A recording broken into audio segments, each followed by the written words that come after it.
Assalamualaikum warahmatullahi wabarakatuh. Baiklah teman-teman, perkenalkan nama saya Erawati dengan NPM A2A023005. Di sini saya akan menguji validitas dan reliabilitas dari hasil tes soal pilihan ganda yang berjumlah 10 soal. Sebelum kita menguji validitas dan reliabilitas, teman-teman harus buka aplikasi Excel terlebih dahulu seperti saya. Ini saya sudah memasuki aplikasi Excel. Kemudian datanya juga sudah saya buat. Di sini responden yang akan saya teliti yaitu berjumlah 25 responden. Ini teman-teman bisa dilihat di bagian nomor responden. Ini ada 1, 2, sampai 25.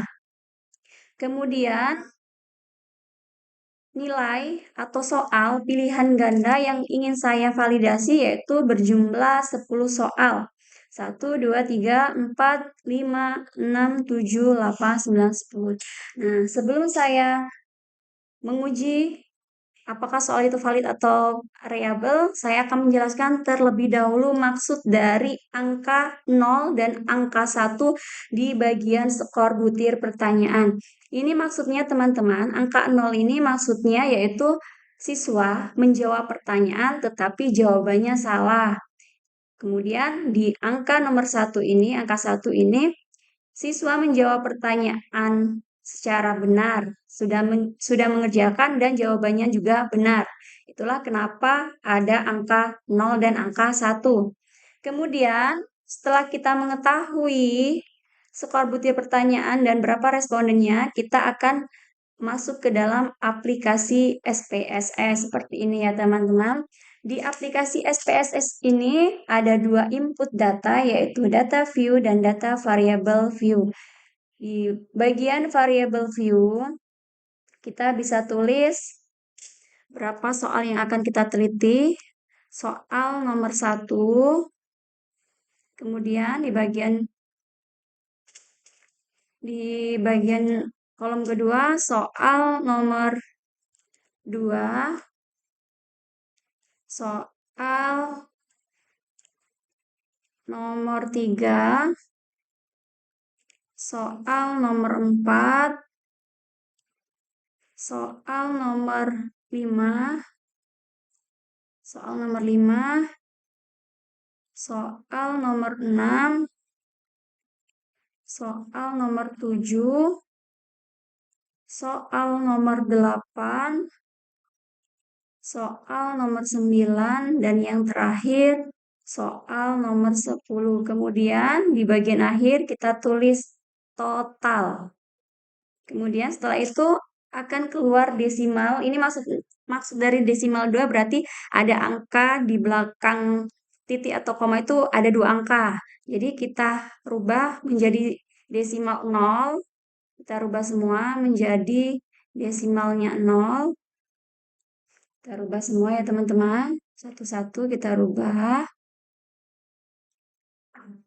Kita rubah dulu angkanya menjadi desimal 0. Nah, sudah kita rubah, kemudian kita kembali ke data view. Di bagian soal ini sudah terlihat. Kita balik lagi ke aplikasi SL.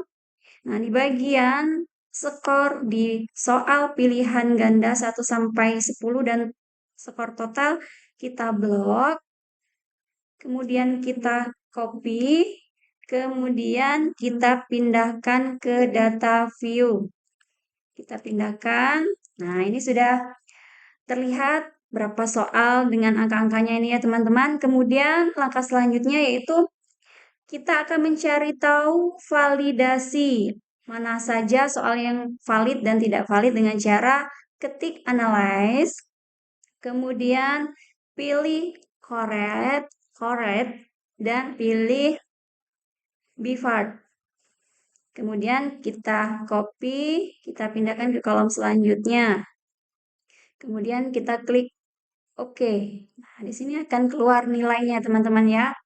Apakah nilai itu valid atau tidaknya nanti akan saya jelaskan di bagian akhir. Kemudian setelah kita sudah mengetahui jumlah atau total dari valid atau tidaknya butir soal pilihan ganda yang berjumlah 10 soal, selanjutnya kita akan mencari apakah nilai itu reliable atau tidak dengan cara kembali lagi ke data view, kemudian kita pilih analyze, kemudian kita pilih skill, kemudian kita pilih reliable analysis, kita copy, kita pindahkan, kemudian kita klik OK.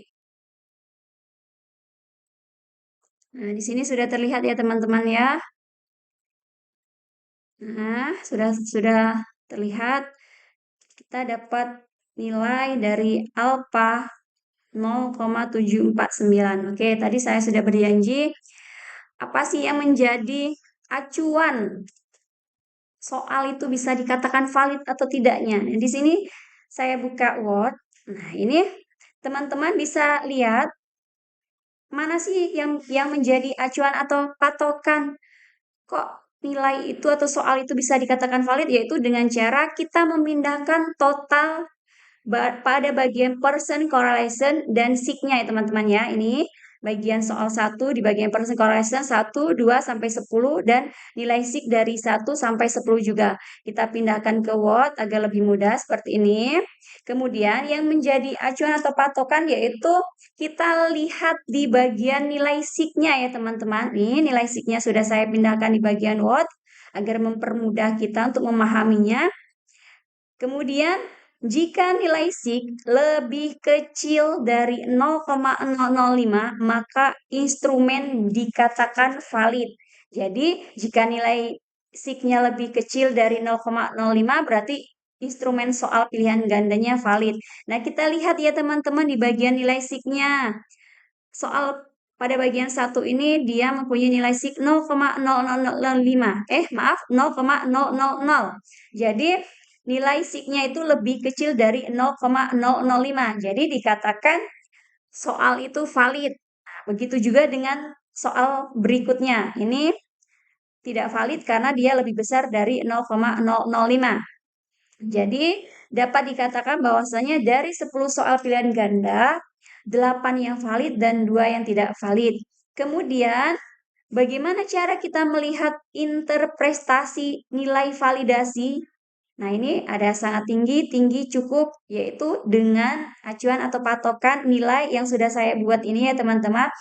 Bagaimana cara kita melihatnya? Yaitu dengan nilai yang berada di person correlation ya teman-teman. Nah, bisa teman-teman lihat di bagian soal nomor 1 di person correlation-nya, dia berada di nilai 0,878. Berarti dia berada di interpretasi nilai validasi yang paling tinggi ya teman-teman. Nah, bagian pertama, jadi kita tuliskan di interpretasinya.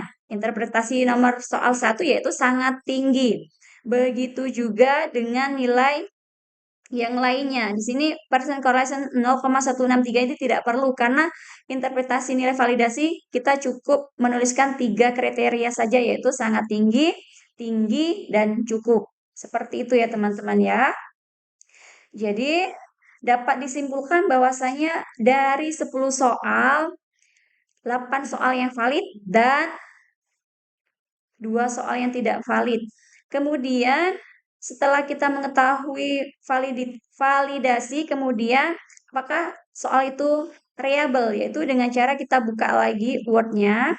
Di sini saya mempunyai acuan atau patokan menurut Hale and Twier, bahwasanya jika R hitung lebih kecil dari 0,07, berarti dia tidak reliable. Nah, kita lihat ya teman-teman ya. Kira-kira nilai soal lebih kecil atau lebih besar dari 0,07.